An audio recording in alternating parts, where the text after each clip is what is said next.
Generasi Muda Bali lintas organisasi perlu bersinergi mengambil langkah strategis guna menyikapi situasi lokal, nasional, dan global.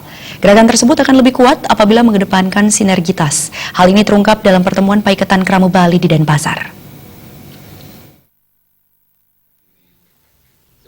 Menurut Ketua Umum Paikatan Krama Bali, Agung Suryawan Wiranata, sinergitas perlu dibangun sebab masih banyak pekerjaan rumah yang mesti dikerjakan bersama demi kepentingan Bali. Oleh karena itu, Paikatan Krama Bali melalui Departemen Pemuda dan Kaderisasi memandang penting untuk membuat kegiatan dalam rangka memperkuat sinergi antar organisasi ini.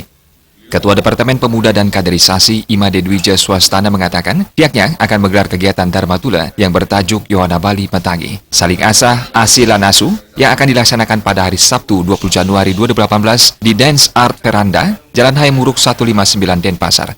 Kegiatan ini akan dikemas santai ala anak muda dan diharapkan melalui kegiatan ini para generasi muda bisa sharing program antar organisasi kepemudaan dan mahasiswa Hindu di Bali dalam mengambil langkah strategis bersama untuk Bali tercinta.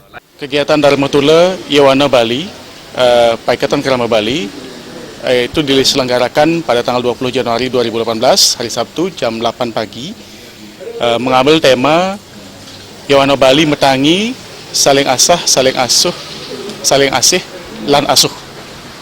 Kita menyadari bahwa dengan begitu banyaknya organisasi kepemudaan di Bali, mahasiswa Hindu di Bali yang punya kegiatan masing-masing, perlu kiranya duduk bersama, saling mendengar, sehingga nanti mereka bisa melakukan program bersinergi dengan yang lainnya. Dengan harapan bahwa ada banyak sekali PR, pekerjaan rumah di Bali ini yang perlu digarap oleh generasi muda, perlu dipelajari oleh generasi muda dengan tujuan agar generasi muda tersebut bisa mempersiapkan dirinya untuk melakukan alih generasi nanti ke depannya. Nah, kami dari Departemen Pemuda dan Kaderisasi Paikatan Krama Bali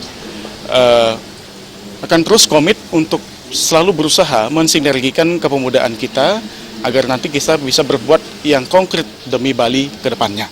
Dwija Swastana menambahkan, dalam kegiatan ini akan ada sinergi program Yohana Bali dan penandatanganan kerjasama MOU. Juga akan ada acara pengantar Bhagavad Gita oleh Yayasan Dharma Duta Indonesia, sekaligus pembagian buku Bhagavad Gita. Acara ini juga akan dimeriahkan dengan penampilan Ayah dan Laras dari BTMDG Performance. Murawira, Bali TV.